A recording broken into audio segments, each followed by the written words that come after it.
Alasila sabunya tingaramo Saramala malomani juru mani jomila bano awakae galula juru fola kambe tumaro Ngadinga danne sabule mangaramo Malien aw salamu alaikum be foli lase jamanadenw ma ni waati na Mali kɔnɔ ani Mali kɔ kan malien bi yɔrɔ yɔrɔ ni waati na ka ouverture media bɔlɔlɔ siraw la janga chaîne YouTube ni an ka page Facebook an bɛ an kanubaw fo ka bɛɛ wale ɲuman dɔn ka yira ka fɔ ni aw ka jamukan daminɛ jamukan belebeleba mun ni tɔgɔ belebeleba mun dan b'a la ko Thierno Decrypte ko Thierno ka walawala ka sababu kɛ jamukan minnu ko kunnafoni minnu ka aw ka jamana kɔnɔ ba Maliba kɔnɔ ka taa ntɛnɛn na fo ka taa bila jumadonya la maliyɛnw anw bɛ o kunnafoni bakuruba damadɔ de ta a bɛ se ka kɛ 3 ye walima 4 walima 2 ni ka se ka olu walawala an ka todunkan cɛnin na maliyɛnw aw salamu alaikum tuguni n b'a fɔ jamanadenw ye aw bisimila Thierno Decrypte kɔnɔ aw balimakɛ ani aw denkɛ don Thierno Ɲɛ ouverture media la men kanubaw fo ka bɛɛ wale ɲuman dɔn diɲɛ fantan ani 4 fɛ nazara jamanaw la arabu jamanaw fo ka taa bila Amérique jamanaw ni chinois jamanaw la aw minnu bɛ ka Thierno lajɛ ka ta Kayi Kulikoro mara la Segu mara ni Sikaso mara fo ka taa bila Mopti Tombouctou ni Gao ani Kidal an ka foli bi bila aw bɛɛ kelen-kelenna ye an b'an kanuba belebeleba dɔ fo Gao mara la ni ale tɔgɔ ko Yusuf Mayiga ale n'a ka denbaya ni waati in na ko Gao ka bɛɛ b'an lajɛ ko Kidalikaw k'olu fana b'an lajɛ kosɛbɛ kosɛbɛ an bɛ foli bila Mali seleke 4 bɛɛ la ni waati ni kunkurunin na maliyɛnw an bɛ arabadonya la bi avril kalo tile 7 o ye bi ye san 2021 an b'a fɔ hali bi kalo in ala ka hɛrɛ ko ɲuman d'a ma an b'a ɲini an kanubaw fɛ a y'a partager kosɛbɛ sabula an bɛna ni kuma minnu ye kuma barikamaw don a kumaw de bɛ kɛ sababu ye ka faamuyali sɔrɔ ko taabolo la a bɛ kɛ sababu ye mun b'a to an bɛ jamana min kɔnɔ ni o ye ba Maliba ye maaw ka se ka kunnafoni lankolonw sugandi ka bɔ kunnafoni ɲumanw na k'a dɔn k'a fɔ ɲuman de ye nin an bɛ nin de ta an b'an tintin nin kan anw ka baara in a taabolo don o ye a ma nɔgɔn nka hali bi an bɛ dɔ fara timinandiya kan mun b'an ka bala kɔnɔ bi maliyɛnw an namɛ ni mun ye bi an bɛna mun walawala aw ye en temps réel o fɔlɔfɔlɔ ye mun ye maliyɛnw o ye a b'a kalama k'a fɔ 3e arrondissement la ni o ye Tomoda ka yɔrɔ u kɛlen ka wulikajɔ mun sabati ni o ye funufunu opération funufunu ni Tomoda yɛrɛ ko a ma ko opération tourbillon o maliyɛnw a baara de bɛ ka sabati ka bɔ ko belebeleba dɔ de kɛra Bagadaji kɔnɔ ko mun bɛ k'a bɛna aw dabali ban an bɛna kuma o kan o ko in a b'a dɔn k'a fɔ drogue ko mankan de dabɔra nin sigida in kɔnɔ commune 2 la ka sababu kɛ commissaire ye maliyɛnw minɛnnu kun daminɛna dɔgɔkun tɛmɛnin aw hakili b'a la n ye kojugu kɛlɛbaa wele ka na juma tɛmɛnin an ye fɛn caman fɔ nka ko wɛrɛ de bɔlen don tuguni ko mun bɛ yen ko o bɛna aw dabali ban an bɛna kuma o kan jaja maa dɔ fana sɔrɔla misiri kɔnɔ mun fana tɔgɔ taara ye ko in na o ye maaw dabali ban kosɛbɛ kosɛbɛ kosɛbɛ yɔrɔ Tomoda taara misiri kɔnɔna na ni ka se ka taa bonyamasegin kɛ ka ɲɛsin diinɛ ɲɛmaaw ma maa dɔ fana taara yala de maliyɛnw mun kɛn bɛ k'anw dabali ban weleli bilalen don Isaka Kulubali a bɛ n kɛrɛfɛ nin waati ni kunkurunin na ni o ye kojugu kɛlɛbaa ɲɛmaa ye n bɛna kuma d'a ma a ka folikanw bila n'an tilal'o la an bɛ sɔrɔ ka sujet tɔ lakali aw ye tuguni Isaka kojugu kɛlɛbaa kosɛbɛ kari baasi t'i la kɔni baasi foyi tɛ n na Thierno ka foli di ouverture media lamɛnjɛkulu bɛɛ ma ka foli di Thierno ne yɛrɛ fana ka jɛkulu ma n'o ye kojugu kɛlɛbaaw ye k'a fɔ ko u ni yantuma k'a fɔ ouverture media lamɛnjɛkulu ye k'an sɔgɔlen bɛ bi an bɛ kunnafoni dili kɛnɛ kan ka kunnafoni fana k'o fana ɲɛfɔ u ɲɛna Thierno y'i damaga a kuma la mais an b'a f'u ɲɛna anw ye kunnafoni dilaw ye ni fili mun n'o donna an ka kuma kɔnɔ u k'a dɔn k'a fɔ ko adamadenya don o kɔrɔ tɛ k'a fɔ k'an ma taa ɲɛɲini Thierno i yɛrɛ donna sisan i tun taara kunnafoni ɲɛɲini ɲɛɲinini bɛ ko bɛɛ de la kunnafoni dila anw t'an sigi ouverture media la yan n'an ma taa ɲɛɲini ayiwa ni fili min donn'a kɔnɔ nkalon min donn'a kɔnɔ Thierno a taara ta a ba kɔrɔ dɛ hakɛto bɛ nin kan merci Kulubali maliyɛnw n'an bɔr'o la mun b'an bolokɔrɔ tuguni o ye jumɛn ye a b'a kalama k'a fɔ yɔrɔ kunun an kumana émission an ye émission kɛ kunun an ye fɛn caman fɔ an ka cɛdenw kan ni o ye an ka sɔrɔdasiw ye u ye baaraba minnu kɛ kɔ na maliyɛnw an ka sɔrɔdasiw y'u pan ka marifaw ci ka boli ka si bandiw ma ka si terrorisiw ma ka marifa juguru dɔw kunkolo kunna dɔw y'u yɛrɛ ɲini dɔw fana taara lahara o kumakan kɔnɔna na an kumana sujet filanan min kan k'a fɔ ko mun ni a kɛra clinique Pasteur la n'an ko k'an bɛ k'a ko ɲɛɲini hali bi an ye kunnafoni mun mɛn a ko tɔ kan an bɛna o lase aw ma o hokumu kɔnɔ an da bɛna se mun wɛrɛ ma tuguni maliyɛnw a b'a kalama k'a fɔ faransi ye dugu mun bɛ yen ko olu de anw coloniser maliyɛnw a b'a dɔn k'a fɔ bunti ko in na an y'a ye o ni mɔgɔw ye rapport dɔ de ta rapport mun bɛ yen n'u y'a ye k'a fɔ ko maa dɔw sara ko in kɔnɔ ko civiliw b'a la o kɛlen Florence Parly Malion Florence Parly ni ale Fransikaw olu ka armée o ministre do ale ni dafale de bolla jona ni nga se kana do ba Maliba kono Florence Parly nya fo ngakuma na ngo Parly de kada ale ko sobe ba soro de atoko da ko Parly nga ubon ba wole ko Florence Parly o hokumu kono Malion Florence Parly na nya e ka fo tukuni ko wara be ko mun nabi senka o ye jumen ye kubi fenga na deme la se anga jamana ma deme munu bina sanga jamana ma ka be ta milliard kelen bonyangula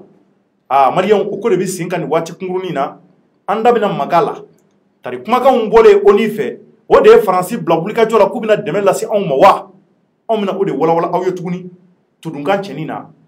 hokumu kono ngeme ka wuleli blanyere ka premier ministre mani o Mamadou Diop ale fana ben kerafa ya bika fara ko jugu kele baka Jeff Jeremy o PMI ale ben kerafa mun ba to ka se ka akla nyenamo afana ku fara bara mun da buluka wala sa aw ni ne bebe se ka famel sur ko la tukumna Jeff ka sumo be torno bash foyti tar pashiti la ko bash foyti na alhamdulillah me ala tan ba fulika do bi bulu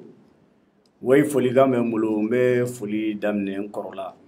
kojugu keleba me koro fo ka kojugu keleba jamakulu bela jelen fo ko bi la je nyana ga fo kube wuliga jomu na faso koina parce que be munna ka gelen kosobe inni be se ga toala mami ngo kibe kojugu kele bibi na nimage ma jole koro ka gelen I menen ba shila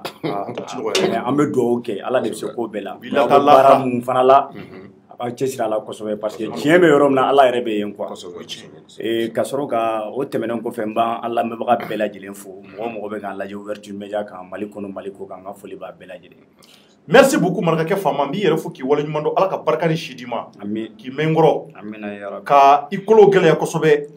k'i bronzer don nataw la ka lajɛ ni ka se ka thème bila biriel la nɔrɔ caman bɛ se ka na cogo min na ala k'i mɛn n kɔrɔ non ne maragari an tɛ nɔrɔ ba fɛ aw tɛ nɔrɔ ba fɛ non ne maragari ala k'a ko nɔgɔya amina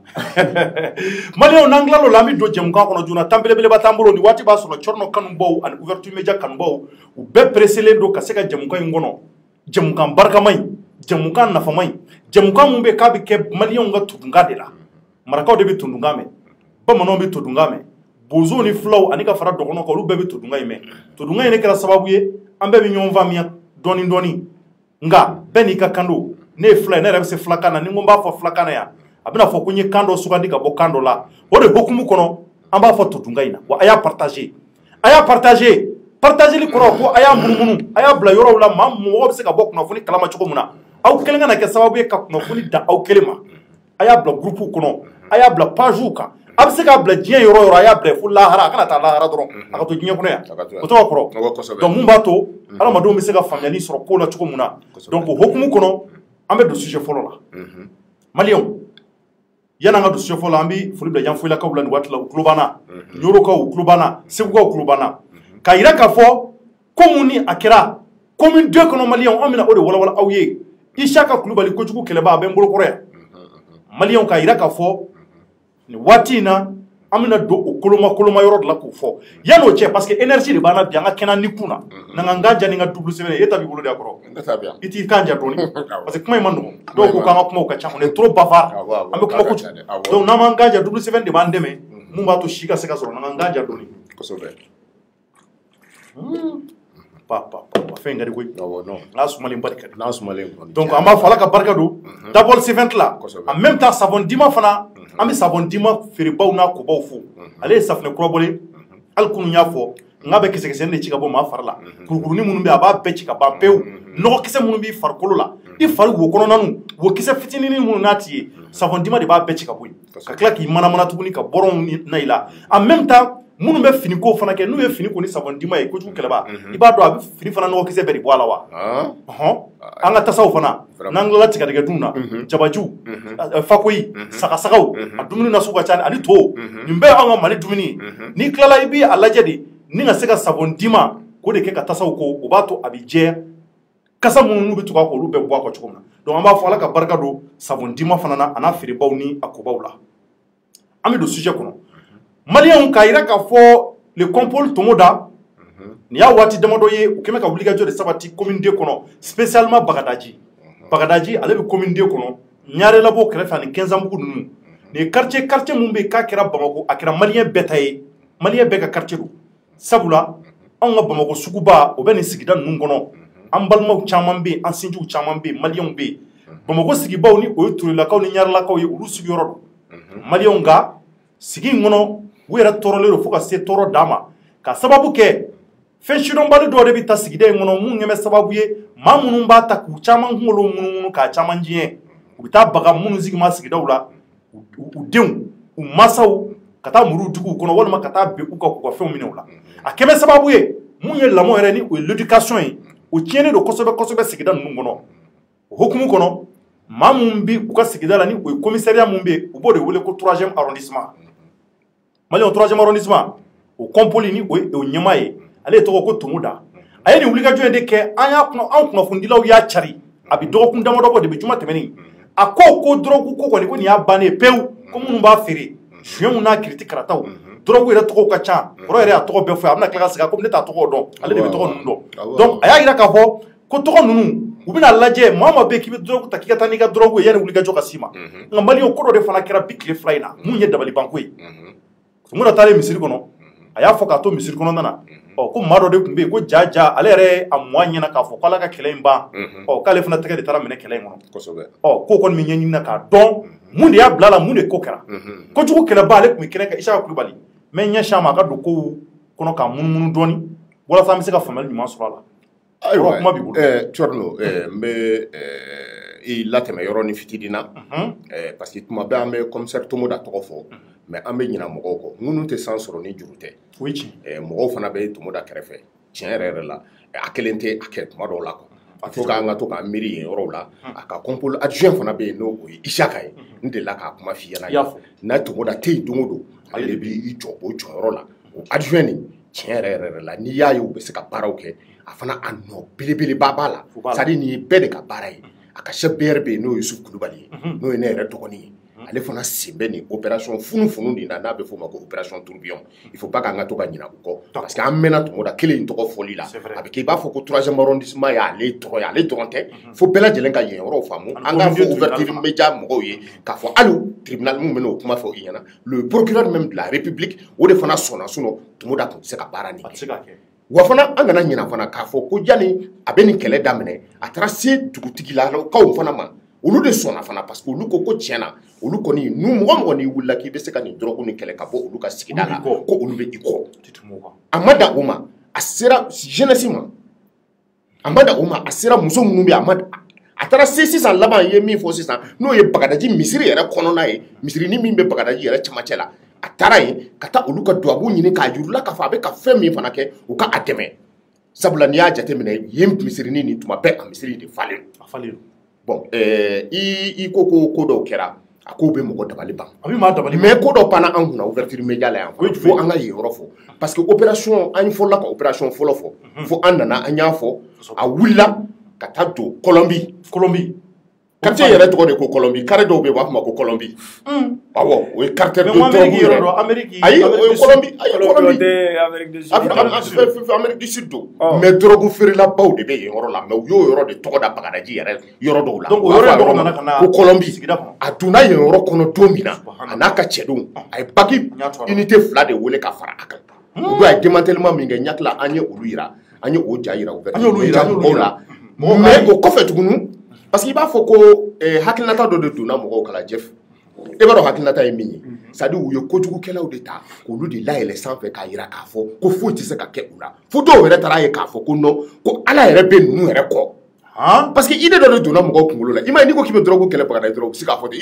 non a tɛ se ka kɛ c'est à dire o idée nin tellement k'a donna mɔgɔw kunkolo la finalement wa drogue feerelaw fana y'u yɛrɛ ye o kɔnɔ donc u y'u yɛrɛ sankɔrɔta ni o kumaw ye donc k'a yira k'a fɔ n'i ko k'i bɛ se olu ma dɔrɔn i bɛ tunu ou bien foyi tɛ se ka kɛ olu la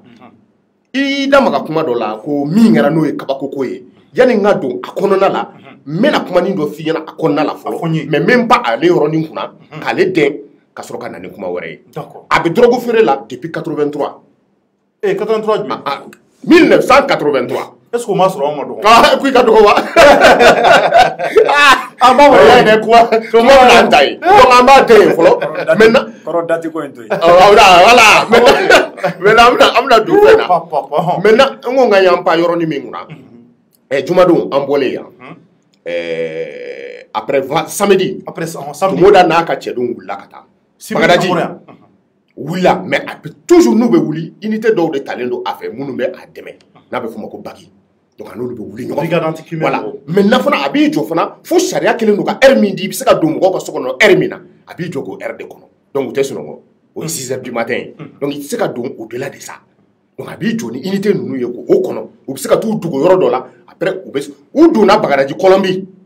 u donnen u bɔra ni drogue min ye an kun ma deli k'a mɛn k'a fɔ ko drogue min yɛrɛ tun bɛ sɔrɔ yen cocaïne mun b'o la ani héroïne mun b'o la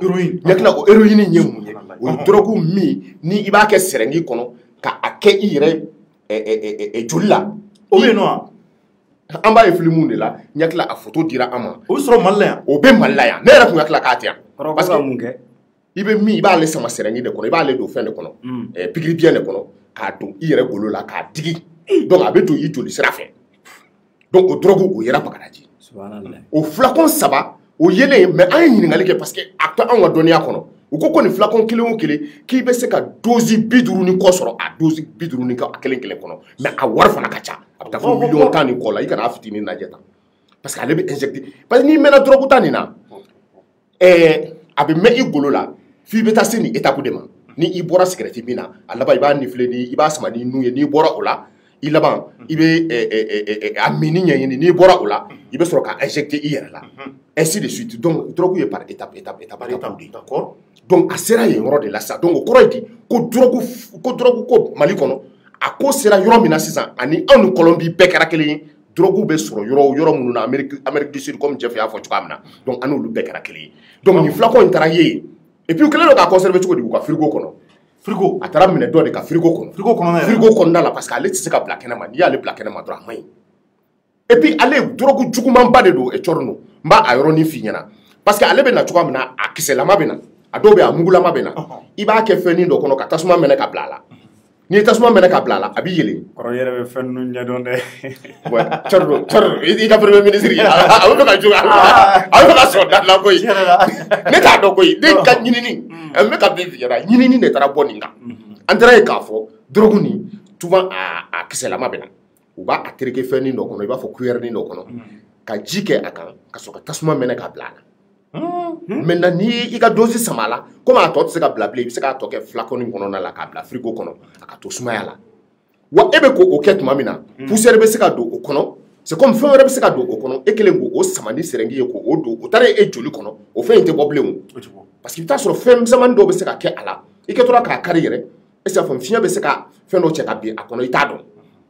donc e bɛ o ta ni sɛrɛngi ye k'o don i golo la donc o bɛ don e yɛrɛ veine kɔnɔ i joli siraw kɔnɔ donc o bɛ to circuler la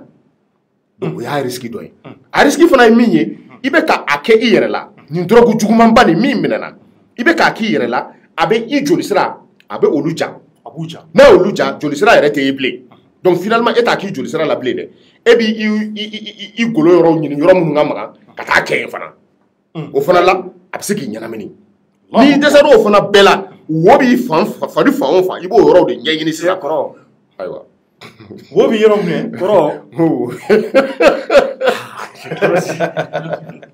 wo b'i fari yɔrɔ ɲɛ bɛ ɲɛ wo ɲɛ wo ɲɛ wo a tɔ n'o ɲɛ kɔnɔ o bɛ yen yɔrɔ wɛrɛw fana bɛ yen ani tulo ani nun voilà d'accord olu bɛɛ bɛ yen yɔrɔ wɛrɛw fana bɛ yen parce que wo ka ca sisan n'an fɔ la n'an ko k'an b'an fari tɔgɔ bɛɛ yɔrɔ fa ala b'an m'an yɛrɛ dɔgɔya donc an m'an ba yen kunna o héroïne nin Tomoda n'a ka cɛdenw ani bagi u taara ka taa o bolo da o kan Allahu Akbar u ye mɔgɔ dɔw minɛ o la a nana n'u ye mais k'a yira u la fana k'a fɔ ko in ka teli ouverture média mɔgɔ ma dɔn n'u bɛ a kalama an ye nin kuma nin fɔ wagati min na ani sisan cɛ mɔgɔ hakɛ min taara tribunal la o de ka ca mɔgɔ si tɛ si Tomoda ninnu fɛ yen troisième arrondissement na mɔgɔ si tɛ si ye a cɛdenw bɛɛ lajɛlen labɛnnen don ni e n'i ka drogue minɛna n'i nana u bɛ PV k'a su bɛɛ sɔgɔma u bɛ PV da i kan direct tribunal la procureur fana u b'a dɔn fana k'u ka teli procureur fana direct mandat de dépôt kuma banna terminé donc kuma caman tɛ yen donc mɔgɔ hakɛ min donna sisan a ka ca donc héroïne ni minɛni bɔlen kɔfɛ a la o kɛra opération funufunu o kɛra a filanan ye parce que an ye fɔlɔ ta fɔ nin kɛra a filanan ye donc an yɛrɛ bɛ k'a évaluer sisan k'a kɛ magnitude ye magnitude 1 magnitude 2 magnitude 2 de la u taara bɔ héroïne nin kan donc magnitude nin tɛ dɔwɛrɛ ye c'est à dire ni funufunu ko k'a bɛ wuli sisan Cɔrɔno a bɛ na nin degré mi e kan an kan bɛ o de ma mais a bɛna degré jɔnni kan drogue feerelaw minnu ko ko olu tɛ bɔ tatiɲɛ kɔnɔna la minnu ko k'a fɔ k'olu bɛ adamadenw de tatiɲɛ ni ɲini walasa u ka kɛ fɛn ye funufunu bɛ wuli olu de kama ɲakila yɛrɛ y'i da don a kuma la k'a fɔ ko Tomoda n'a ka cɛdenw ko k'u ka na ni drogue ninnu ye walasa funufunu kana wuli k'u sɔrɔ mais u m'a mɛn sisan an bɔlen o la funufunu bɛ taa toujours a bɛ taa an ye fɔlɔ kɛ an ye filanan kɛ an taara n yɛrɛ sɔrɔ magnitude 3 la i b'a dɔn o la kɔnɔ o b'a sɔrɔ sisan dɔ farala a kan n b'a f'i ɲɛna n ko kabako ko bɛ ka kɛ 3e arrondissement na mais mɔgɔw tɛ a ka fɔ k'a faamu kabako ko mun kɛ yani da ka s'a ma an b'a ɲini maliyɛnw a y'a partager parce que kojugu kɛlɛba n'o ye Isaka Kulubali ye c'est à dire que ale fana bɛ taa don wo de kɔnɔ ka ko i b'a fɔ an fana bɛ taa ɲɛɲini cogo an kɔrɔ de y'ale ye a y'a partager a bɛ se k'a bila diɲɛ yɔrɔ o yɔrɔ n'a bɛ se k'a bila ka taa fo Australie u k'a partager ka taa Australie n'u bɛ se k'a bila ka taa Japon Hong Kong u k'a bila ka taa yen kɔlɔnjɛbɔkɔkaw fana k'a ye yɔrɔkaw bɛɛ k'a partager groupe bɛɛ kan a y'a partager dɔrɔn walasa a ka dɔn k'a fɔ nin baara ɲuman in a bɛ ka kɛ an ka cɛdenw fɛ Bamako kɔnɔ yan mun b'a to drogue ko a kɛlɛ bɛ se ka kɛ cogo min na hɛrɛ baden i da se sabanan in ma kabako ko kɛra kabako ko bɛ ka kɛ mais Thierno an bɛ foli di aw yɛrɛ fana ma anw Ouverture Media anw ye mun kɛ aw fana bɛ ka kɛlɛ in kɛ koyi i b'a dɔn ko kunnafoni min bɛ ka di nin ye kunnafoni ninnu talen don kunnafoni bɛ ka kɛlɛ kɛ koyi Thierno o foli bɛ d'e ma o foli bɛ di boss ma awɔ a foli bɛ d'aw ma koyi a bɛ d'aw ma n bɛ taa fɔ ɲɛna aw ka jugu ni Tomoda ye koyi kunnafoni n'o sabali ko tɛ dɛ c'est à dire ko bɛɛ n'a a jɔyɔrɔ don tu sais que n'i bɛ taa gɛrɛkɛyɔrɔ la kunnafonidilaw fana bɛ taa gɛrɛkɛyɔrɔ la maa dɔn i n'a fɔ bɛɛ de bɛ nin yɔrɔ fɛ mais anw filɛ ka baara min kɛ nin ye Thierno nin ye baara belebeleba de anw min bɛ nin kɛlɛ in na donc o foli o bɛ di aw ma o foli bɛ di Ouverture Media mɔgɔw fana ma minnu fana bɛ k'a partager parce que n'u y'a partager a bɛ komi k'u bɛ ka drogue kɛlɛ drogue n'a ye tiɲɛni min kɛ Thierno ne delila k'a kuma fɔ i ɲɛna partager de taara se muso dɔ ma Sud Afrique ko ale cɛ a y'a furu sa ka bɔ a cɛ kun a sababu kɛra drogue ko ye mais a cɛ nanen Mali la ani mɔgɔ dɔw de donna ɲɔgɔn na milieu kɔnɔ cɛ kɛra drogue tala ye fo cɛ y'a ka du feere muso seginna ka taa Sud Afrique muso ye e wele plateau k'a min sɔrɔ mais a ye ne wele a ye ne sɔrɔ n bɛ ka kuma muso in ɲakila a tɔgɔ bɛ yen bolo a tɔgɔ ko Amina partage de kɛra nin sababu ye a tɔgɔ ko Amina u b'a fɔ ma ko Amina Masasi n bɛ foli di a ma fo Sud Afrique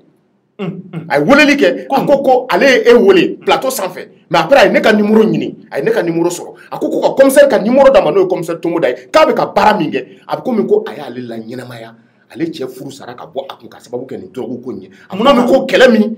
ko cɛ kɛra drogue tala de ye cɛ bɔra Sud Afrique ka na nin wari ka sow bɛɛ jɔ yan mais a taara bin milieu kɔnɔ a binnen milieu kɔnɔ dɔrɔn donc a ma se k'i yɛrɛ bɔ a kɔnɔ n b'a f'i ɲɛna drogue n'a donn'i golo la ka ban Thierno kabako ko de don c'est à dire fɛn min don on dirait que k'a b'i minɛ de e tɛ se ka bɔ a bolo bilen n'e binna ka jɔ kɔnɔ ka ban a banna wa i b'i kɔlɔsi a yɔrɔ modèle la hali ji min na parce que u bɛ se ka fɛn dɔ kɛ ji la n'i y'a min dɔrɔn o y'i talen drogue ni consommation caman b'a la u bɛ se ka kɛ te la awɔ i ɲɛ bɛ drogue kelen na mɔgɔ b'a fɔ min ma k'a fɔ ko suɲɛ dɔw b'a fɔ ma ko nosi dɔw b'a fɔ ma ko kɛnisi c'est à dire utilisation caman b'a la dɔw bɛ se k'a min dɔw bɛ se k'a kari k'a kɛ te la u b'a kɛ Nescafé la min bɛ di mobili bolilaw ma mais kɔrɔ i ka investigation de bɔra nin bɛɛ kalama n bɛ ka min f'i ɲɛna Tomoda y'an bɛɛ bila baara de la parce que i b'a dɔn n y'an bila baara de la parce que n'a fɔra ko i ye journaliste ye o kɔrɔ de ka fɔ k'i ko la ɲɛɲini na e ma bɔ ko la ɲɛɲini na sisan o ko la ɲɛɲini de b'i lase nin ma donc k'a yira Ouverture Media mɔgɔw la k'a fɔ k'u yɛrɛ fana bɛ ka nin kɛlɛ in kɛ chaque fois que n'u y'a partager a bɛ komi k'u bɛ ka drogue kɛlɛ wa k'a partager bɛɛ lajɛlen ka bɔ a kalama wa a kɛra sababu ye Ouverture Media mɔgɔw bɛ fɛn min kɛ nin ye a kɛra sababu ye ka bagadaji yɛrɛ assaini nin wagati nin na bɛɛ sirannen don wa drogue sɔngɔ yɛlɛla a sɔngɔ yɛlɛla kɔrɔ y'o dɔn cogo quelque chose qui est rare a tɛ ka sɔrɔ o a tɛ ka sɔrɔ mais ni funufunu wulituma tɛ funufunu na o ma fɔ e yɛrɛ m'a fɔ wa wulituma t'a la a bɛ s'i ma wagati min na i tɛ bɔ a kalama ani puissance min fana bɛ se e ma e drogue feerela i t'a dɔn parce que u taara ka taa dɔw minɛ n y'o de f'i ɲɛna n ko ko caman kɛra nin kɔnɔna la ka bɔ drogue fɔlɔ la a kɛlɛ fɔlɔ filanan an bɛ fɔ sabanan kɔnɔ bi ko caman kɛra o kɔnɔnaw la n bɛna ko min f'i ɲɛna n'o tun ye kabako ko ye n ye min f'i ɲɛna i b'a dɔn ko ni 3e arrondissement n'a cɛdenw bɛ wuli ka taa ninnu nɔfɛ u ka dagaw la i b'a dɔn ani bagi n y'o de f'i ɲɛna o n'u renforts de bɛ taa sinon u yɛrɛ tɛ se ka taa o kɔrɔ ye di k'a fɔ aw bɛ tila ka se mɔgɔ minnu ma ko mɔgɔ minnu don peut-être que u bɛ se ka aw kɛlɛ o tɛ wa mais i b'a dɔn k'a fɔ ko bagi yɛrɛ tɛ taa bilen Tomoda bɛ don taxi kɔnɔ ani 3e arrondissement cɛ damadɔni bɛ don ɲɔgɔn kan u bɛ taa ka taa dealers minɛ population yɛrɛ de bɛ ka Tomoda dɛmɛ bi population bɔra ninnu kɔ donc b'a yira Bagadajikaw yɛrɛ donc c'est pour te dire que Bagadajikaw yɛrɛ décidelen don u décidelen don nin wagati nin na donc renfort ko bɔra a la Tomoda bɛ wuli fajiri fɛ k'a ka mɔgɔ minnu bɛ yen commissariat du 3e arrondissement o de kama n ko an kana Tomoda kelen tɔgɔ fɔ an ka Saka ka premier adjoint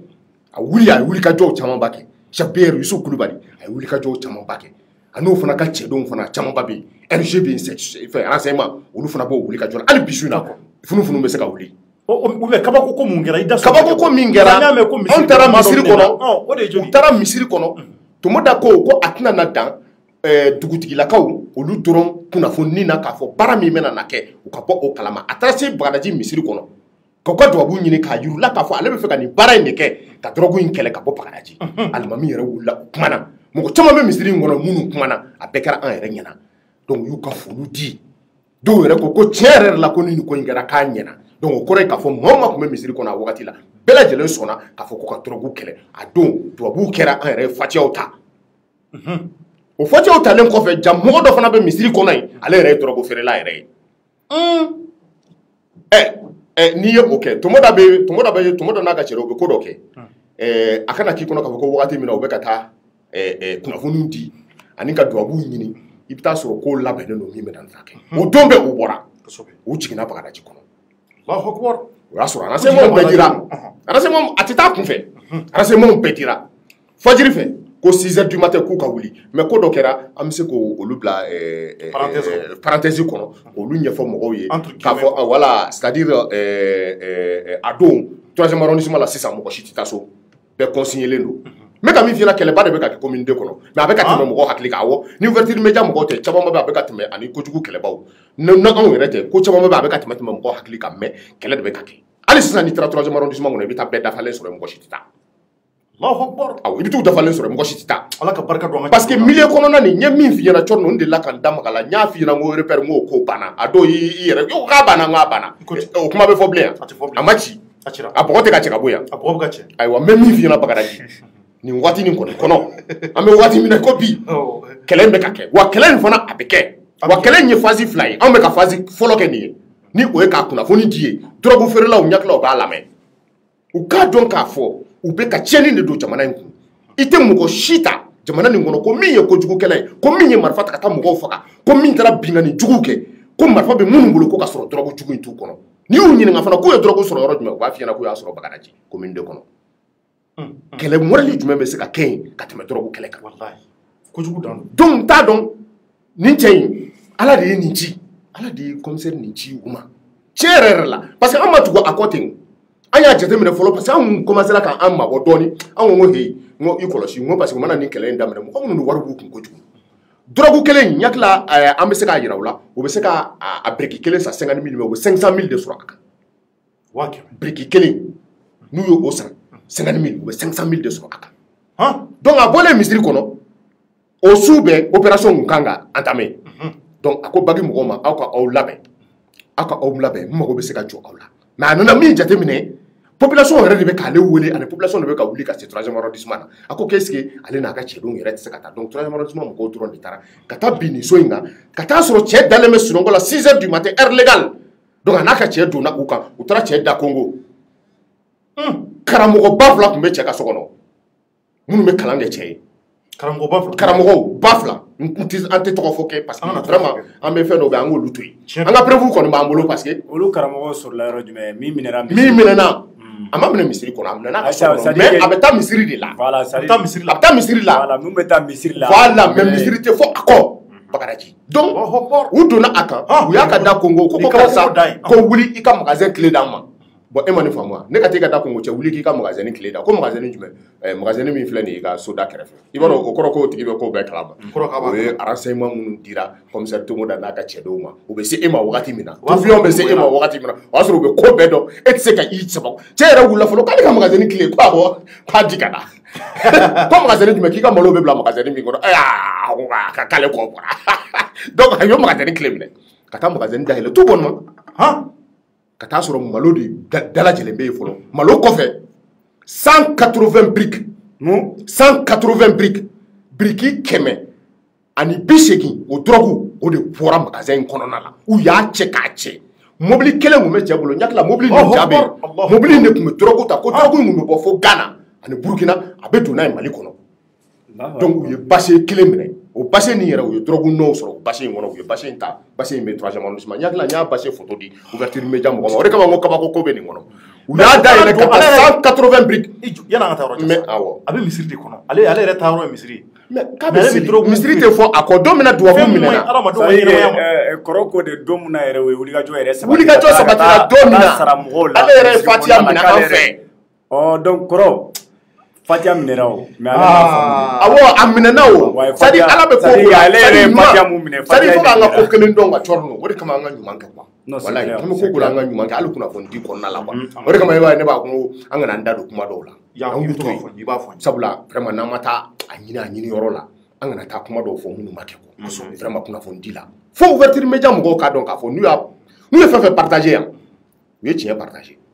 u ye tiɲɛ partager tiɲɛ jumɛn wa u ye tiɲɛ dɛmɛ fana u ye tiɲɛ dɛmɛ tiɲɛ jumɛn fana parce que tiɲɛ fana ko modèle ka ca dɛ an taara tiɲɛ sɔrɔ yɔrɔ min na voilà parce que i y'a mɛn ani i sera a yɔrɔ la o fana tɛ kelen ye dɛ yala o de ye tiɲɛ ye wa a kɛra min na min y'a kɛ a kɛra waati min na a n'a kɛra cogoya min na a n'a kɛra yɔrɔ min na yala i taalen ka t'o kunnafoni ta o de ye tiɲɛ wa n'o ye tiɲɛ ye donc ouverture média mɔgɔw tiɲɛ b'aw bolo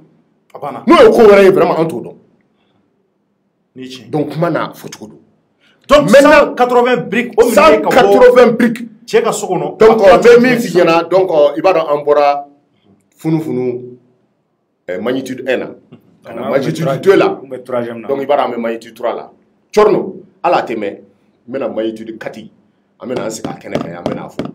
wa drogue ko a bɛ ban Bagadaji Togoda kalekan don ne ka kuma tɛ n ka kuma tɛ dɛ a kalekan don a ko ka kuma avec certitude non parce que a ko ale bɛ yen wagati min na non an ka ɲɔgɔn faamu quoi Tchorno dɛ kuma ka gɛlɛn mais kuma ka nɔgɔn fana i b'a dɔn nin bɛ yen wagatinin min kɔnɔ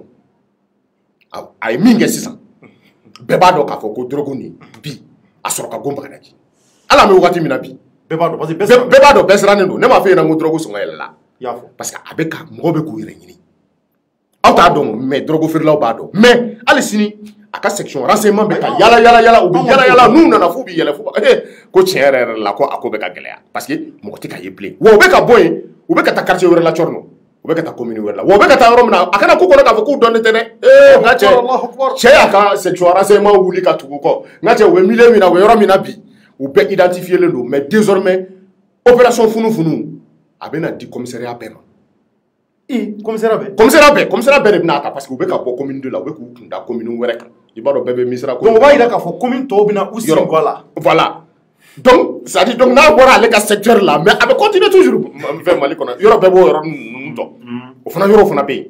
mais u bɛna baara kɛ ni commissariat bɛɛ lajɛlen parce que opération funufunu tourbillon a bɛna wuli sisan k'i kun da bɛɛ lajɛlen kan donc Bamako kɔni a bɛna Bamako bɛɛ minɛ ala tɛmɛ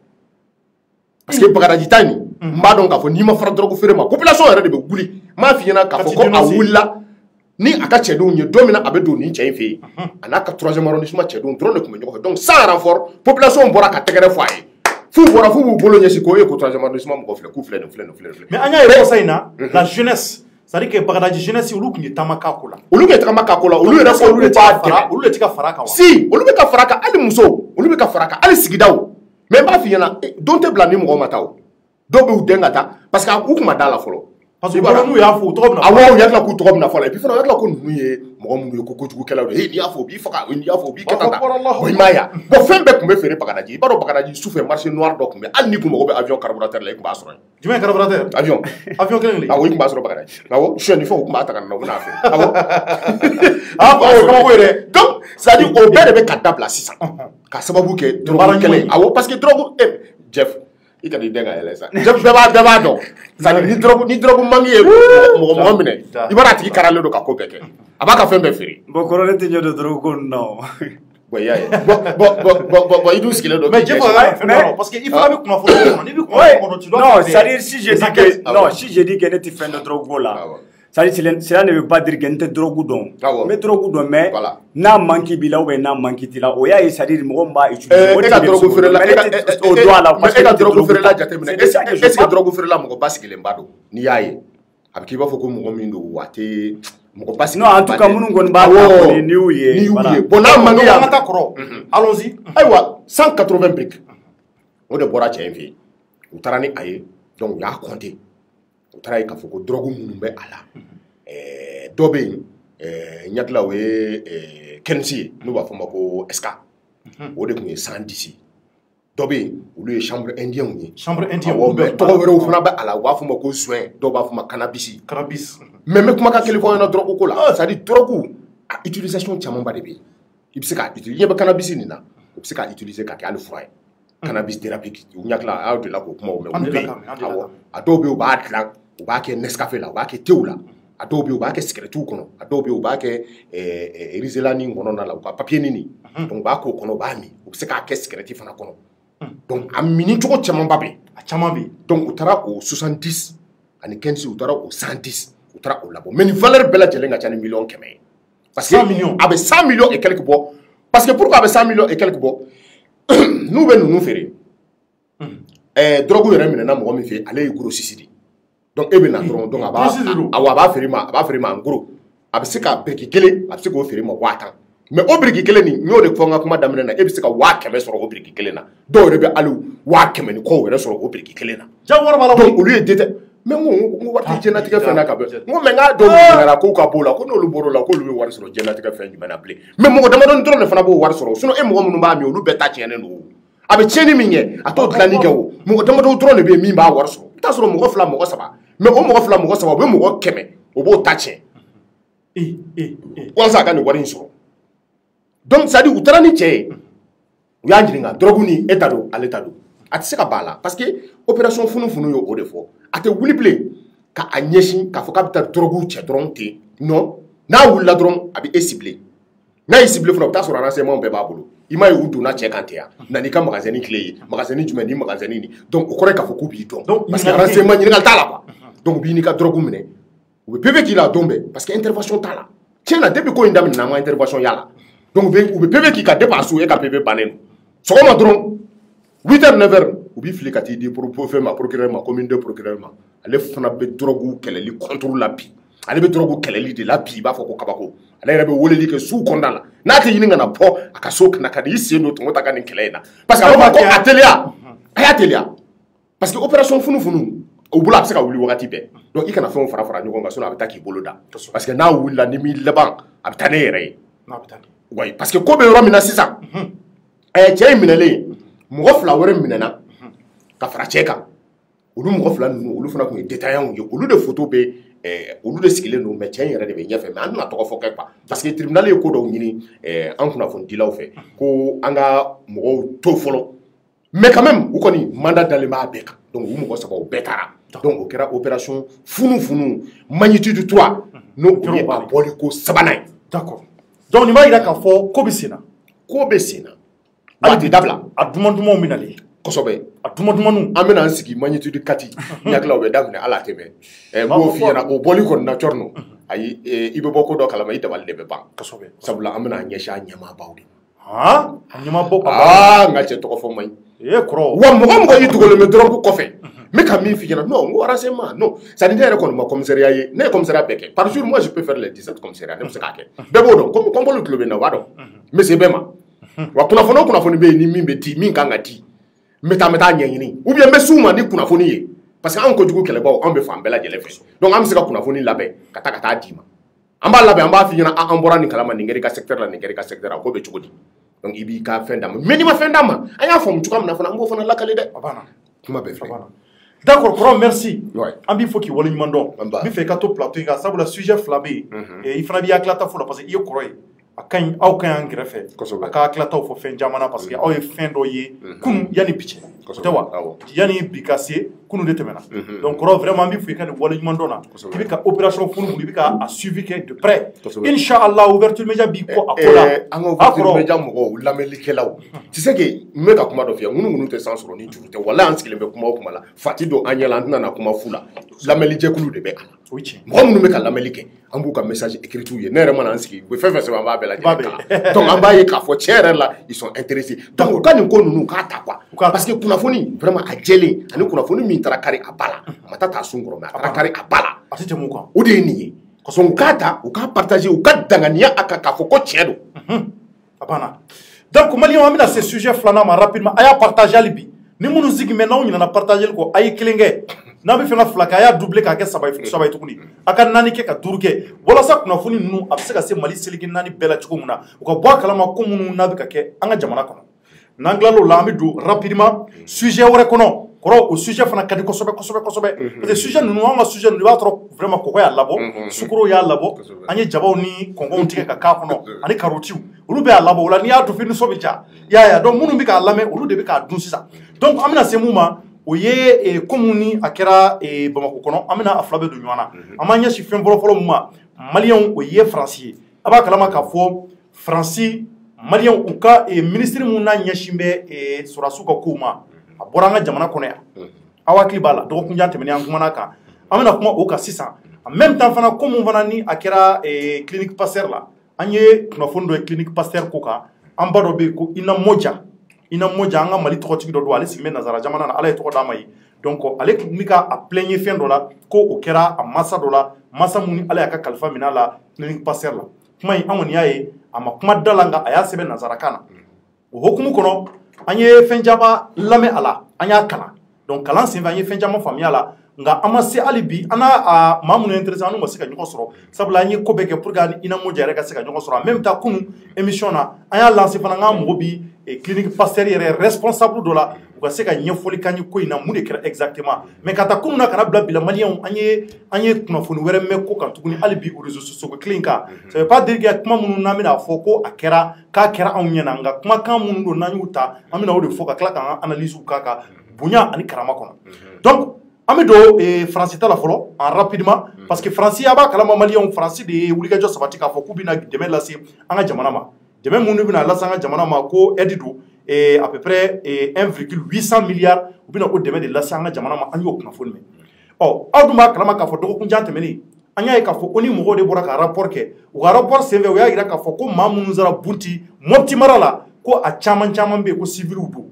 o kuma kelen faransi y'a cɛsiri kosɛbɛ ka wuli k'u jɔ k'u ka ceinture k'a siri ka ɲɛ kosɛbɛ ko kuma mun bɛ ka fɔ ko ka sabali k'olu ka mɔgɔ ma taa civiliw fa olu ye maa minnu fa ko terroriste don maliyɛnw a kuma bonyana kosɛbɛ kosɛbɛ kosɛbɛ réseaux sociaux kan f'an nana ye k'a fɔ ko ministre mun n'a ɲɛsin bɛ sɔrɔdasiw ka ko ɲɛnabɔli ma ni o ye Florence Parly ale nana fɔ ka bɔ faransi jamana na ka na an ka ɲɛmɔgɔw voir maliyɛnw an nana ye k'a fɔ bi tile fila in na an ye kumakan mun mɛn tuguni u ka ambassade yɛrɛ ka kumakanw fɛ an y'a ye k'a fɔ k'a fɔra ko faransi bɛna dɛmɛ dɔ de lase an ka jamana ma à peu près 1,800 milliards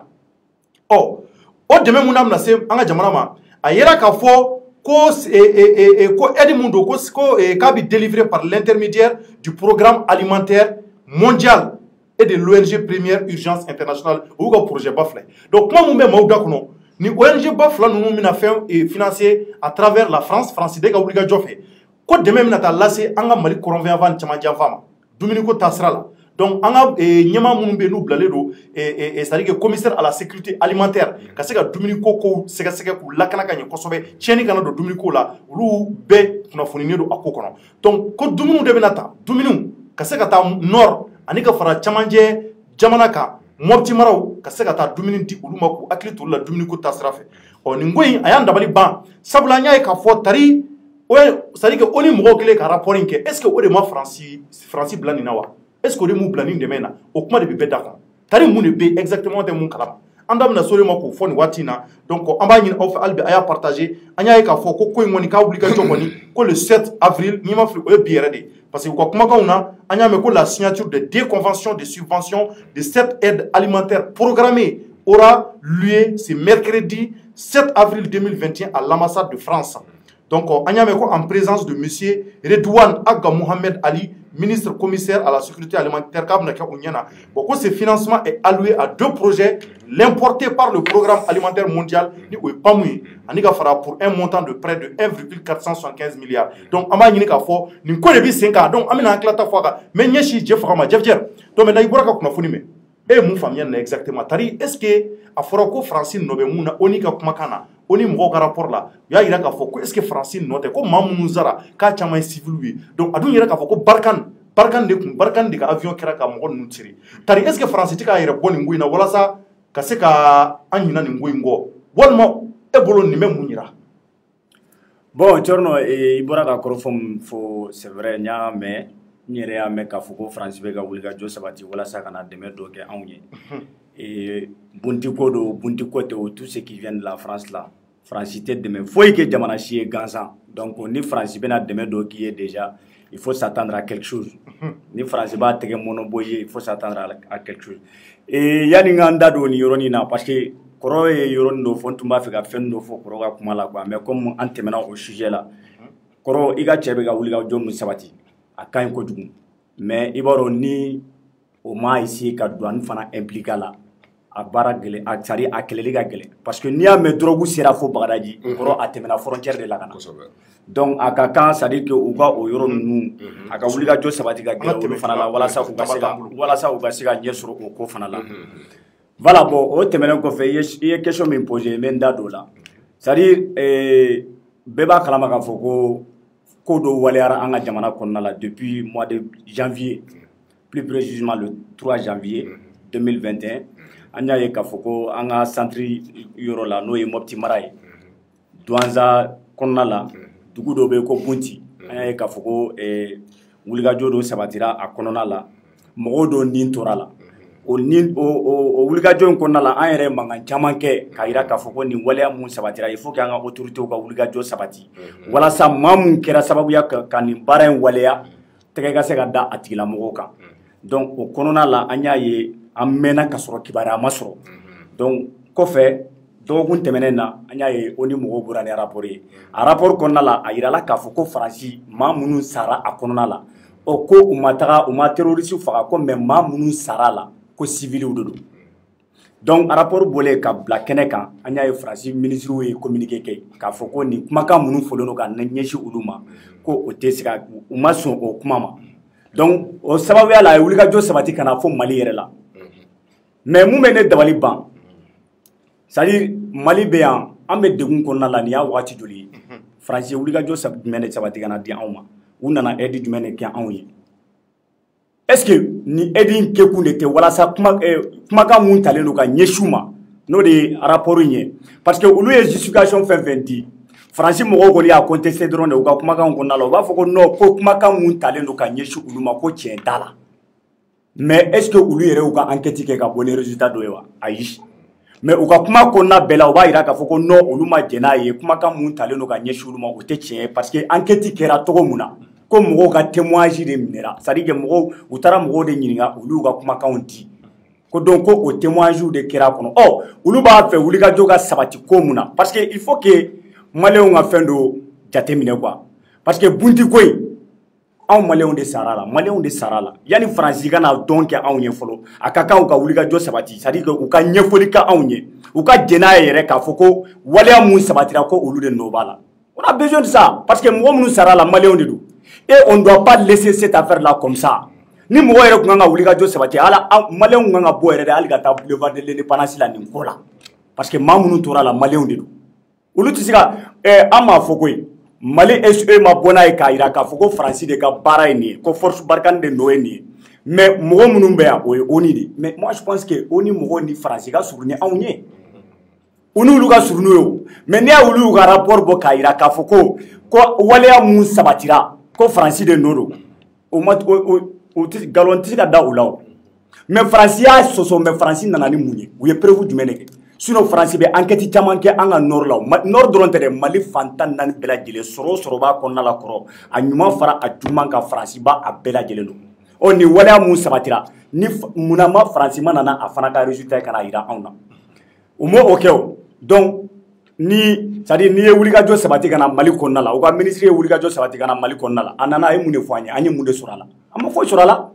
donc ni o tagalen kɔfɛ n'u nana k'a fɔ k'u bɛna maloni ni ɲɔni di anw ma walasa c'est à dire an ka minnu ka maaw sara k'a fɔ k'u bɛna ka na mana biri anw ɲɛ la est ce que anw fana kan ka sɔn o ma wa moi nin don min filɛ nin ye o de y'a to ne bɛ ka f'i ɲɛna c'est à dire que faransi tɛ dɔn foyi kɛ maa si ye gansan a kɛra malo ye o a kɛra fɛn fɛn ye o faransi tɛ wulikajɔ sabati maa si ye gansan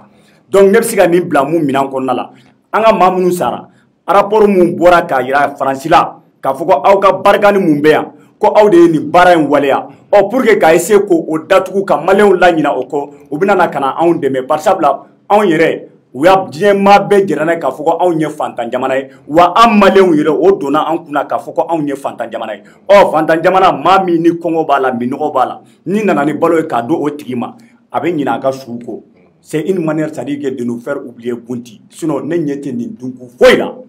Voilà. D'accord, tu c'est comme on a se ka fɛn dɔ fara a kan Jeff n bɛ foli di a ma a ka nin éclaircissement de la tiɲɛ na kungɔtɔ a mago bɛ dumuni de la fɔlɔ yani a ka hakili la tiɲɛ la bon kungɔ b'an na tiɲɛ yɛrɛ la kungɔ b'an na fɛn wɛrɛ b'anw na min tɛ nin si ye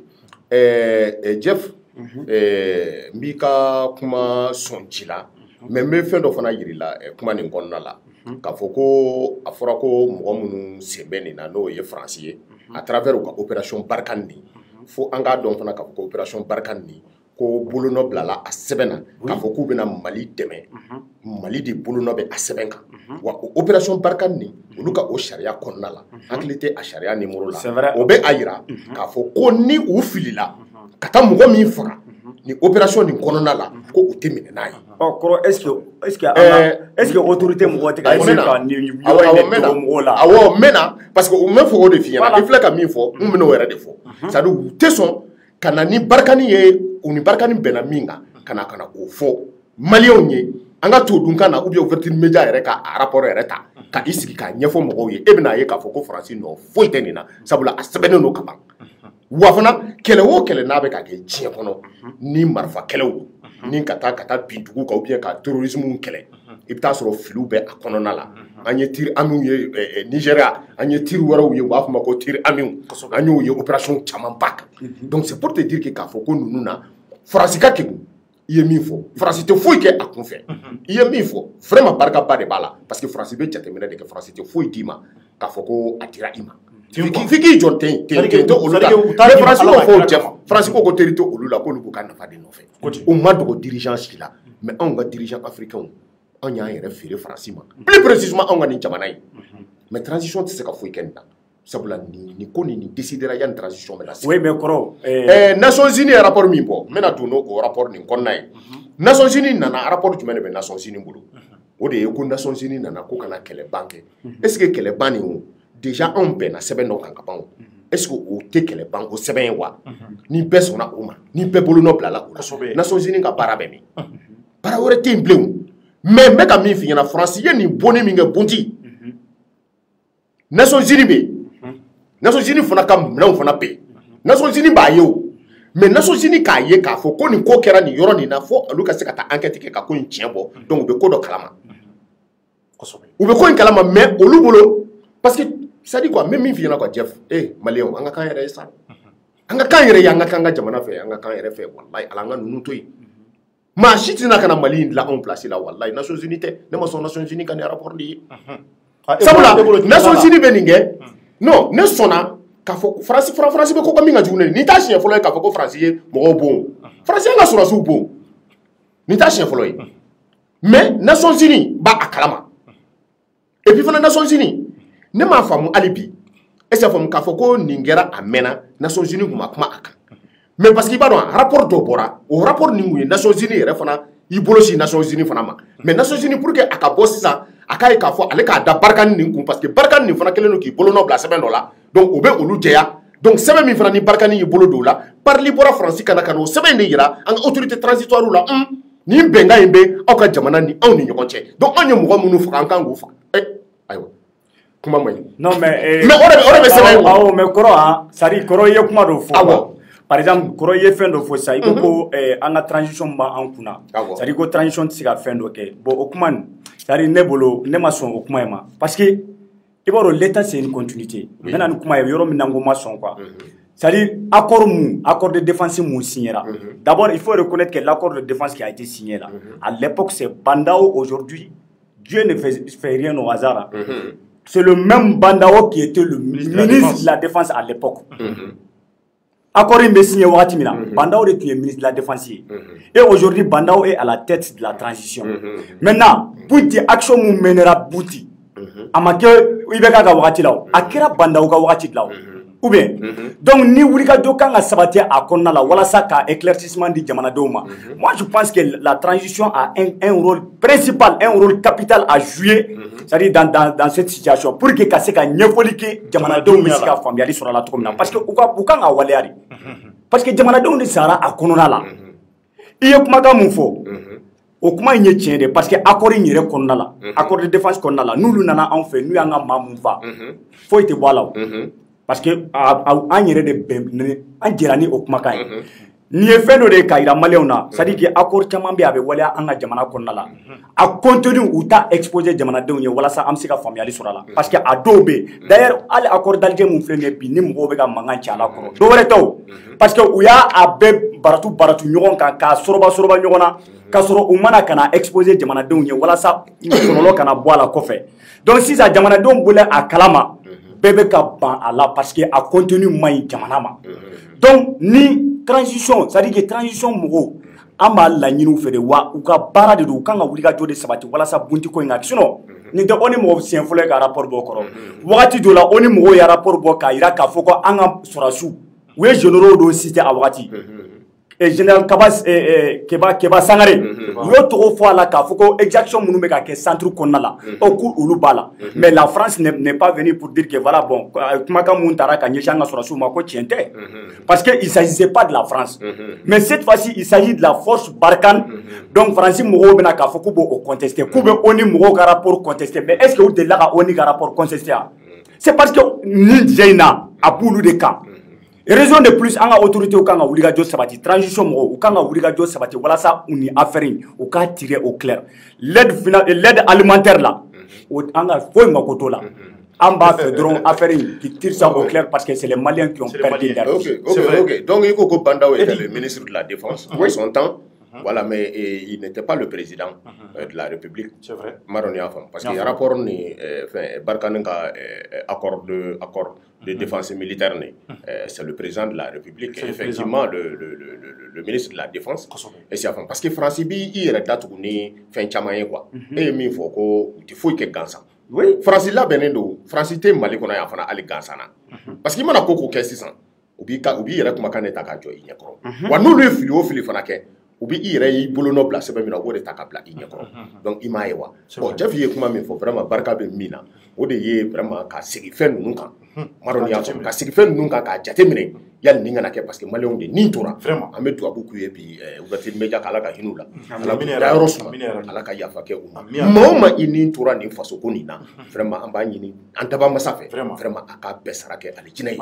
u ye degun min sɔrɔ diɲɛ na u kana taa degun ɲɔgɔnna sɔrɔ lahara la sabula maa caman de nin tora nin ko nin na an ka sɔrɔdasiw vraiment an bɛ foli di u ma vraiment u ka fo kosɛbɛ Jeff n bɛ min f'i ɲɛna a ma nɔgɔn dɛ walayi i b'a dɔn ninnu bɛ yen mais u bɛ degun minnu kɔnɔ parce que mɔgɔ caman bɛ yen minnu fana b'an sɛbɛn u bɛ sɛbɛnninw kan ma u b'an ɲininka vraiment u bɛ degun minnu fɛnw kɔnɔ parce que u tɛ se ka kuma u ko c'est les grands miens c'est vrai ayiwa hakɛto bɛ nin kan d'accord donc maintenant merci kɔrɔ donc quel qu'en soit alpha malien o yɛrɛ bɔra ka ye faransi kɔni an t'a dɔn n'u na bɛ nɔnɔmugu kɛ mɔni ka k'a da galama la ka d'a ma k'a nɛgɛ nɛgɛ i b'a fɔ denyɛrɛninw donc anw t'a dɔn nin ye fɛn fɛn sabula o ye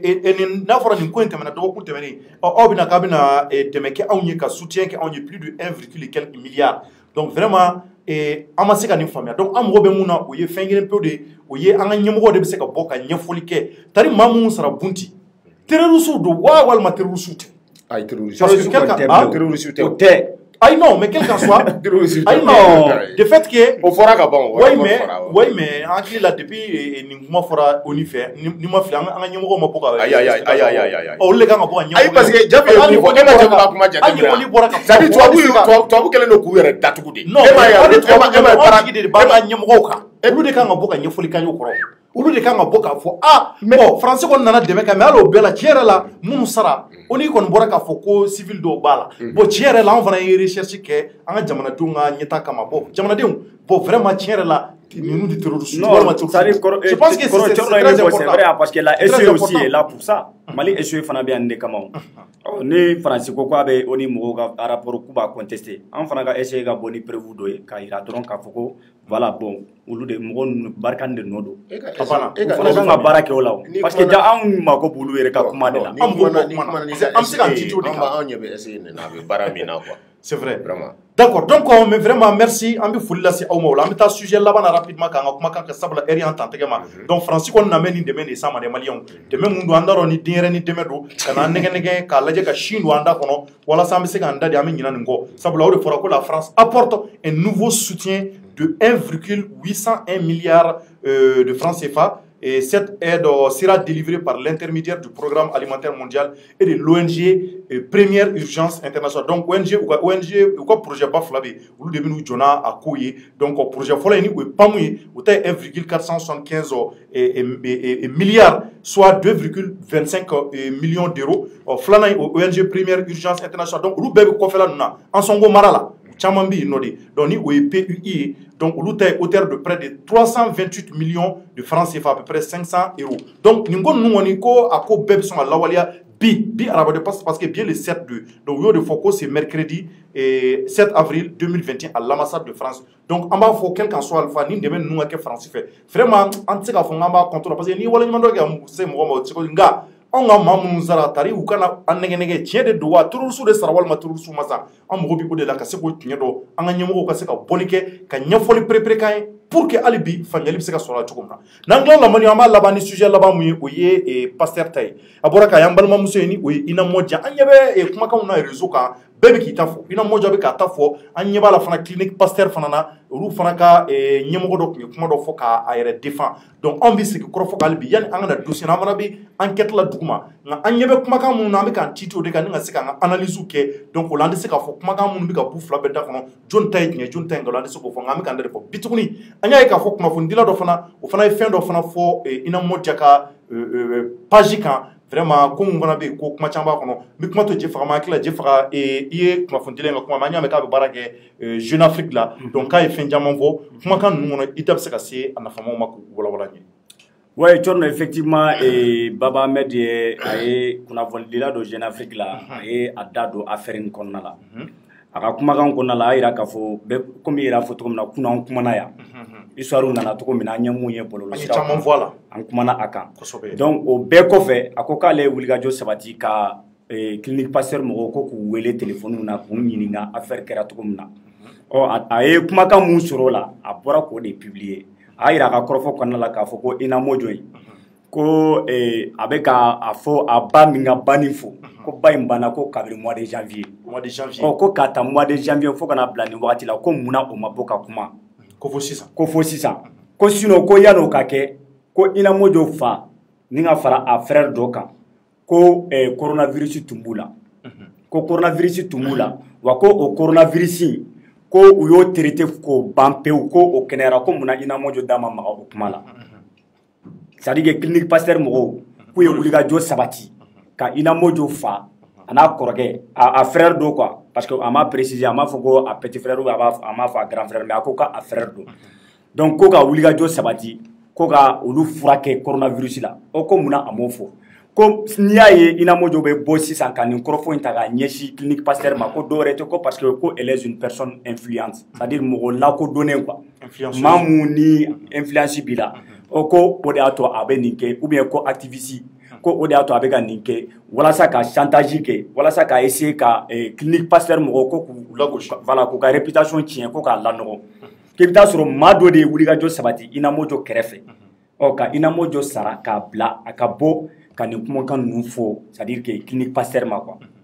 mais torno ne ko ni ne dawali bana quoi muna parce que mu yen dawali bani histoire là ni ata la je folo d'abord d'ailleurs an yere ne yere tumanga nda do ka fo ko a somogo ka fora ko coronavirus yoro là mais comme c'est quelque chose qui a déjà été publié parce que ni secret médical de ni journaliste ke mu yen dawali ban ale ni wulika jo mu sabati ina mo jori ka mo bana o torno ale de ba bana min kɛra janvier hali n'a ina mojo ja a tɛ se ka fo 2022 kɔnɔ ka kuma ka nin kɔrɔfɔ fɔ a bɛ deuil de la peut-être qu'elle a pris son temps de deuil a ma sɔn ka wuli ka kuma parce que dusukasi ni fɛnw b'a kan o wagati mun na a y'a yɛrɛ sɔrɔ a bɔra ka communiquer k'a kan o t'a yira ale la k'a fɔ ko ina mojo ka a saralen don et puis journaliste ye min ye kumakan mun fɔ ale t'a dɔn k'a fɔ ko a bɛ ka ko lajuguya parce que nin b'a yira k'a fɔ ko clinique pasteur mɔgɔw yɛrɛ ne bɛ jigin clinique pasteur mɔgɔw yɛrɛ la journaliste ye kumakan mun fɔ ni tiɲɛ de don dɛ. mais est-ce que mɔgɔ b'a sɔrɔ clinique pasteur mɔgɔw de y'a. c'est ce que j'ai dit mais c'est ce que j'ai dit n'a y'a sɔrɔ a ye kumakan mun fɔ ni clinique pasteur de don parce que ale de y'a fɔ k'ale wulikajɔ sabati k'a ye weleliw kɛ k'u ɲininka réellement histoire kɛra cogo min na ko clinique pasteur mo yere da Allah duniya Allah ka ɲɛfɔ ale de koti d'accord maintenant nin ko de n'a y'a sɔrɔ a ye kumakan mun fɔ ni tiɲɛ de don c'est à dire que clinique pasteur mɔgɔw yɛrɛ fana kun man ka sɔn nin ma parce que ni maa taara maa fɛ u ye mun kɛ n'a y'a sɔrɔ clinique pasteur mɔgɔw ka kumakan de don dɛ c'est pas du professionnalisme Thierno médecine na maa mun taara e fɛ Thierno ka taa ka kumaw ɲɛfɔ e ɲɛna banabagatɔ nana e fɛ a tigilamɔgɔ bana mun y'a lase e fɛ o ye secret de ye e n'o tigilamɔgɔ cɛ o e man ka bɔ n'o ye hali ni maa wɛrɛ nana e man k'o ɲɛfɔ maa ɲɛna k'a fɔ ko bon ko karisa sara nin de la maa min bɛ se k'o kɛ peut-être o y'a yɛrɛ somɔgɔw ye. Oui, mais c'est un journaliste. Non, Thierno, même si c'est un journaliste, bon, si tu dis que c'est un journaliste, Thierno, tu dis c'est un journaliste, même si c'est un journaliste, fin d'obé, c'est-à-dire, il manga yamaria tibolo ka kuma olu fɛnw do ka ce n'est pas normal. Lui, il doit pas se permettre ka mogo ka parce que il est venu et puis ale nana tugo mina amana kana kunnafoni dire. Mais a ye mun kɛ e ko journaliste do a yɛrɛ ye mun kɛ yɛrɛ tɛ journaliste baara ye. Parce que a ka réaction yɛrɛ b'a yira k'a fɔ ko ale yɛrɛ ma déontologie respecté. A ma respecté mun ye. Ina Mojo kumana, nunu kumana. Ale ka positionnement i b'a ye ka bɔ déjà k'a bɛ parti pris la parce que a ye clinique pasteur de défend. Ale ma ka clinique pasteur défend. A ye kumakan minnu fɔ o bɛ taa clinique pasteur de ka faveur la parce que a ka kumakan kɔnɔna la a ye mun fɔ a ko ina bɛ ka nin kɛ c'est-à-dire que ko ka clinique pasteur de tɔgɔ tiɲɛ. A ma ka position yira. Ah? N'i y'a jateminɛ. Non, n'i y'a jateminɛ tɛrɛ Thierno a y'a ka position yira o fɔ. Ayi mais o de don a y'a ka position de yira o. Ni ne ko e ma sisan Thierno e bɛ ka nin waleya in sabati walasa ka karisa de tɔgɔ tiɲɛ. Mais ne ye n ka position yira ka ban ne y'a yira k'a fɔ ko e bɛ ka kumakan minnu ta k'a ɲɛsin kɔrɔ ma sisan e bɛ ka mun ta k'a ɲɛsin kɔrɔ ma ne ye n ka position yira o ko la ka ban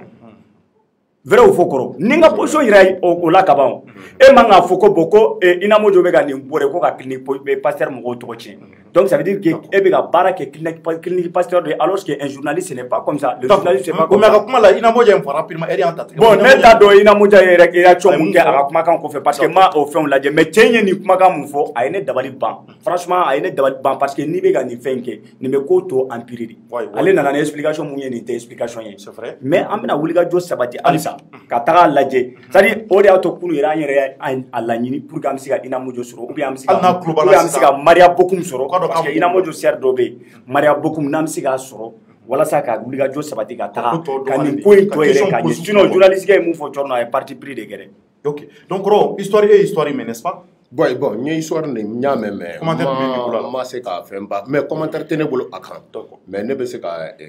kuma dɔrɔn ka mɛruna dɔ kɛ kuma kɔnɔ ni o ye entre parenthèses ye. Entre guillemets. Entre parenthèses non. D'accord. Mɛruna ye entre parenthèses. Entre parenthèses. Voilà dɛnina ye entre guillemets. D'accord. C'est-à-dire ne bɛ se k'o dɔrɔn de fɔ mais mɛruna dɔ kɛ kuma kɔnɔ ni o ye clinique pasteur yɛrɛ ye. Parce que clinique pasteur tiɲɛ na o tɔgɔ ɲumanba tɛ u la ten kosɛbɛ ninnu fɛn ninnu na mɔgɔ camanba bɛ yen minnu ye u plaignent clinique pasteur ɲakila bɔra u ka fɛn caman kalama mais u bɛ tali kɛ fana u ka baaraw kɛcogo kan Thierno ni e ni banabaatɔ sera clinique pasteur la i tɛ taa ni fura ye clinique pasteur la i tɛ taa ni dumuni yɛrɛ ye tuma dɔw la c'est à dire ko bɛɛ tolen don olu de ma donc ni ko min y'i ka banabaatɔ sɔrɔ o la jɔn nɔ don hakɛ dɔ bɛ nin kan. D'accord.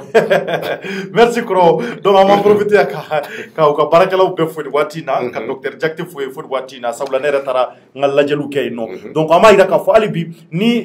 Ina Moja n'a tulo banna nin waati na ou bien n'a kɛrɛfɛ mɔgɔ dɔ tulo banna an ye an gɛlɛya pour que an bɛ se k'a sɔrɔ cogo an ma se k'a sɔrɔ pour que ka explication dɔ a ka ɲɛfɔli k'an ye an fana ka question poser a kunna donc en même temps ni clinique pasteur yɛrɛ responsable dɔ fana ɲɛ banna n'u fana bɛ se k'an contacter an ka nin ko dɔn anw bɛ fɛ ka ko in yɛrɛ tɔ vraiment ka investigation ba k'a la kosɛbɛ ka walawalali kɛ jamanadenw ye pour que hali bi maaw bɛ se k'a dɔn nin ko in bɛ sira min kan jɔnni de jo t'a la jɔnni de jo b'a la anw fana ka se ka a essayer k'an tinti o kan hali bi donc kɔrɔ n b'i fo k'i waleɲuman folikanama jumɛn y'i bolo.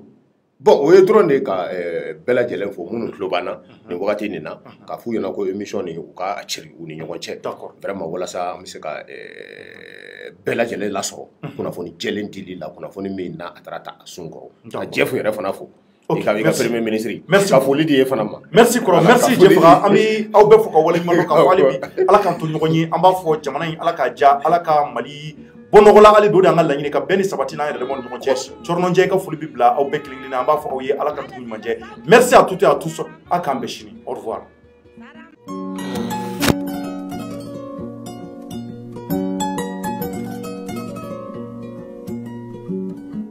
Dima Dima, société Sodima ka safine kura dilannen de don. Awɔ kana aw lafiya a ka sokɔnɔ baara bɛɛ lajɛlen na. Fini nɔgɔko b'o la, minɛ nɔgɔko b'o la, fo ka taa se farikolo yɛrɛ saniyali ma. Safinɛ Dima, a jɛnsɛnnen don Mali fan 14 bɛɛ lajɛlen na. Mɔgɔ minnu fɛnɛ mago b'a caman santa la, u bɛ weleli kɛ 75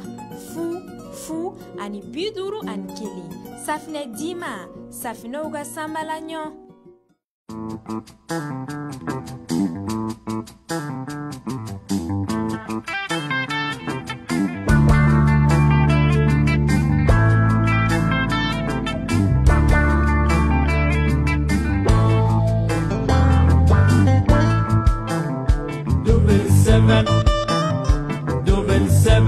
تسوانا تكيفات تدشل خلوة يارها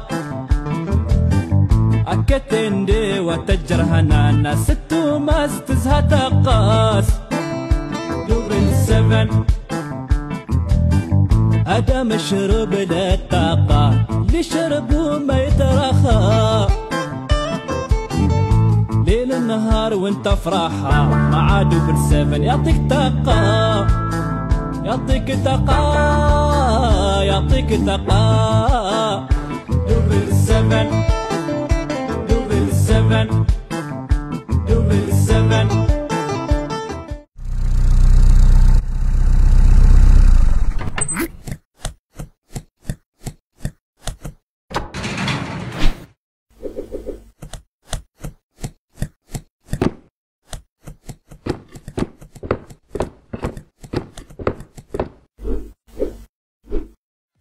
Choisissez Nutri-Lac, le meilleur des céréales.